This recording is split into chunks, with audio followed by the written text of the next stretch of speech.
Hi everybody, TJ Mac Vintage Cards here. Today I'm doing episode 9 of my hockey case build, adding my 10th card today to the series, and there'll be 30 cards in this case when it's done, so we're a third of the way here with this episode. And these are vintage hockey cards from 52 to 63, Topps and Parkhurst. Recap quickly: Gordie, Howe 57 Topps, Rocket Richard 60 Parkhurst, Tim Horton 54 Parkhurst, sorry.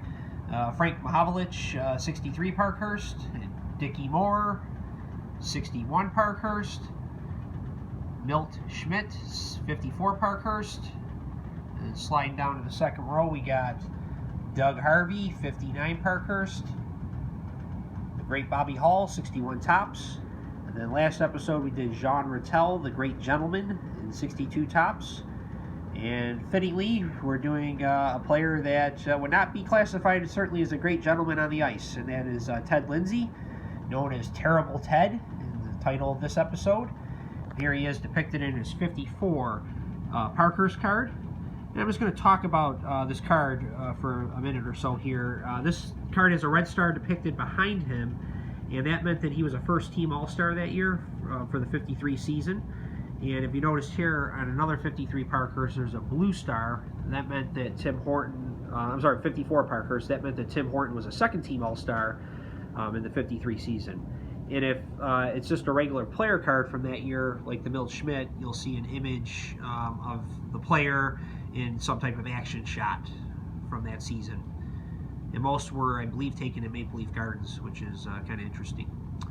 So that's the differences in the Parkhurst cards. And 54 Parkhurst is actually the last set that had all 6 of the original 6 teams in one set until 1964. Topps got the rights in 54 to use the U.S. teams, so they had the Blackhawks, Bruins, Red Wings, and Rangers, and then the Canadian teams were done by Parkhurst starting in 1955.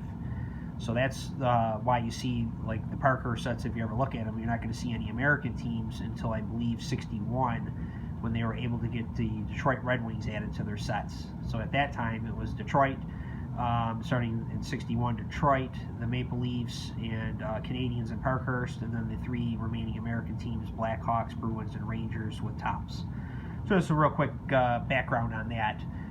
And so this card here, you gotta love it. You know, again, with the star matches the jersey nice on there, and it's got the old skates, nice autograph on here. You know, a facsimile autograph of Ted Lindsay, and nice signature. It's got the captain C on his chest. He was the captain of the Wings, even though Gordie Howe was on that team. Ted Lindsay was recognized as the leader of that team. The old gloves there. You gotta look at the face on this guy. He definitely was a tough dude. So we flip it over here, look at the back of the card. 62 points in 70 games that year, 110 penalty minutes. When I did my episode on Jean Ratelle, I'm sorry, he had 276 penalty minutes in his career. Lindsey had 110 in one season. So he definitely was a heavily penalized player.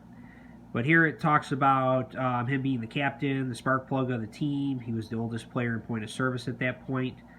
He was the highest goal scorer in history for the team at this time, before Gordie Howe certainly overtook him. But he had 244 goals with 526 points. He also holds the dubious distinction of being Detroit's most penalized player with 903 minutes in penalties. And he actually finished his career with as the all-time NHL leader at that time. He's not even close on the list now because the game has changed. But he had over 1,800 penalty minutes, which played him 200 less games than Jean Ratelle, who only had 276 penalty minutes. Ted Lindsay definitely was a different type of player, but certainly a very effective player. So here it says he was a 6-time first-team All-Star. He actually finished his career with 8 first-team All-Star awards, and he was second-team once, which still held true at the end of his career. And he sells autos in the summertime, which was kind of cool.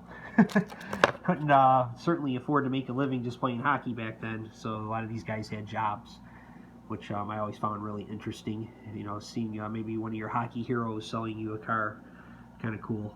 So this is a grade 6. Shows real well. These cards will get a little browning on them sometimes, just from the age and quality of paper they used. But really beautiful example, in my opinion, of this card. So let's just talk real quick about Ted Lindsay a little bit more, if we would. Like I said, he was definitely a different type of player than Jean Ratelle certainly was, but again, very effective player. And he definitely was one of the best players of his time in the 50s, and in that time and before then, and even into the early 60s. The tough guys ruled the game, unlike today. That's why, you know, a guy like Gordie, Howe, and players like that could play in any era, certainly, because they were still the tough guys of their era, but they were extremely skilled. And Lindsey was a great skater. 5'8", 163 pounds, was not afraid of anybody. He fought for every inch of ice. He had Gordie Howe's back, as Gordie would say. He played on that great production line with Gordie Howe and Sid Abel, and he was the leader of that team. He had the captaincy, but he truly was the leader as well. He led the team to 4 Stanley Cups before going to the Blackhawks, and then he came out of retirement. I believe he retired in 1960 with the Blackhawks, and then in '64 he came back for one more year with the Red Wings. And he was an Art Ross Trophy winner in 1949-50 season for most points. Finished his career with 379 goals, 878 points in 1,048 games. And they have an award today actually called the Ted Lindsay Award, which used to be the Lester Pearson Award, but now it's the Ted Lindsay Award. It was renamed probably about 10 years ago. That's given to the best player in the league, is voted on by his peers, so voted on by other NHL Player Association players. So that's quite an honor to be recognized as the best player amongst your peers, and certainly it's an honor to have that type of award named after you, as it was for Ted Lindsay. So again, this guy, one of the toughest guys you'll ever meet.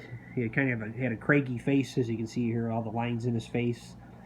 He was just a really, really intimidating presence on the ice, and he was a highly, highly skilled player on top of it. So he wasn't any kind of goon type player. He was an offensive, skilled player on top of the fact that he was just a tough guy.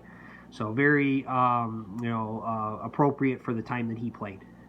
So this is, again, profile of Ted Lindsay, and let's just move back here and see the full case to date. And I appreciate everybody's time. Have a great day.